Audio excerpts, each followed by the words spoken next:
તો રાજકોટ શહેરના નાગેશ્વર વિસ્તારમાં બનેલી ફાયરિંગની ઘટનાના સીસીટીવી ફૂટેજ સામે આવ્યા। વિડીયોમાં સ્પષ્ટ જોઈ શકાય છે કે લાલજી યોગા ક્લાસીસથી પરત ફરતી તેની પત્ની તૃષાનો પીછો કરીને એપાર્ટમેન્ટના પાર્કિંગમાં પહોંચે છે। ત્યાં બંને વચ્ચે ઉગ્ર બોલાચાલી થાય છે, ઝપાઝપી થાય છે।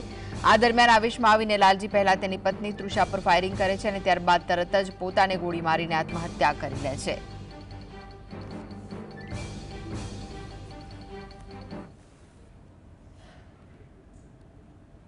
તો સીસીટીવી ફૂટેજમાં આપ જોઈ રહ્યા છો કે કેવી રીતે પતિ તેની પત્નીને ગોળી મારે છે અને ત્યારબાદ પોતે પોતાના લમણે ગોળી મારીને આત્મહત્યા કરી લે છે। તો સીસીટીવી ફૂટેજ સામે આવ્યા છે આ સમગ્ર ઘટનાના।